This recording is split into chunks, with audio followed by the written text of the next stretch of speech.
Okay. Hi, today I will be interviewing Forever Living Products British Columbia Sales Director Jack Kotanko. He has been with Forever Living Products for the last 32 years, and he started the business like every one of us, even under hard circumstances.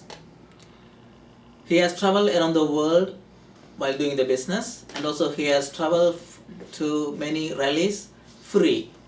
The company has paid him everything.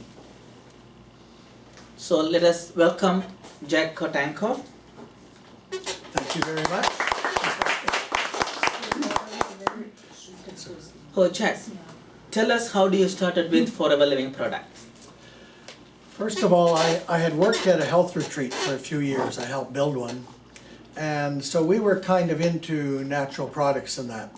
And I'd moved back from the interior to Abbotsford because Brenda, my ex-wife, at that time she had arthritis at the age of 25, 26, and both of her knees were really bad. Now, we worked at a health retreat, we tried everything. She had an operation and they took her kneecaps off, scraped them, and put it back on. They said they would have kept them off if she wasn't so young. But that lasted for about a year.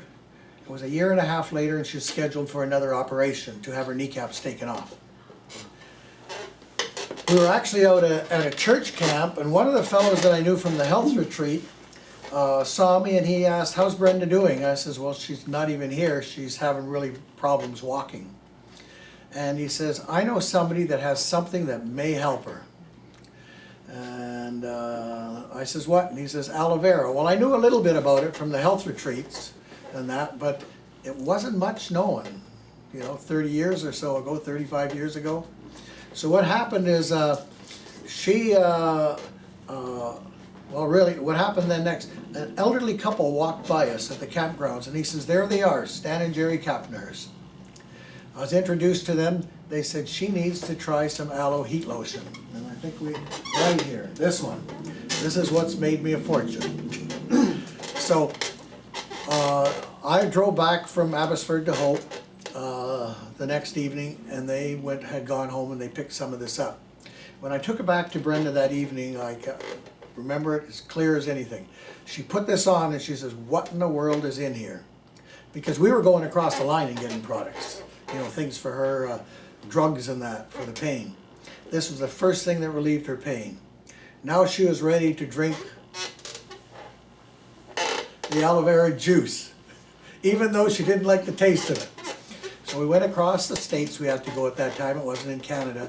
Brought it. She started to use it. To make a long story short, she never, through all those years, had her knees operated on or anything.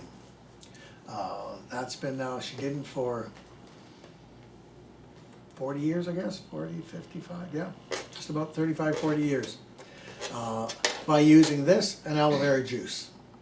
So that's how we started in the business. I had 2 stores in the valley.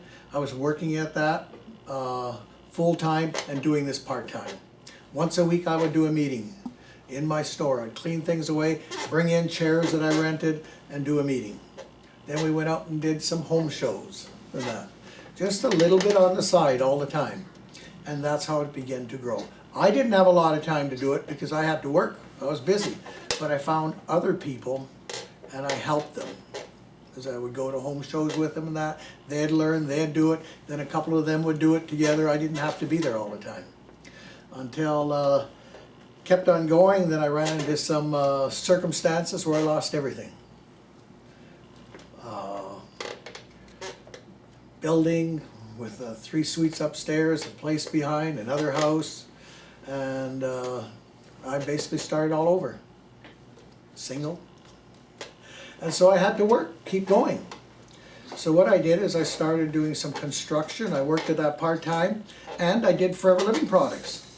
I would go out and work on a rainy day in the winter or even in the snow and come back with my truck, stop at a service station, go in, clean all up, put my suit on, drive around, park my truck back a ways, and go into the meetings, and nobody knew the difference.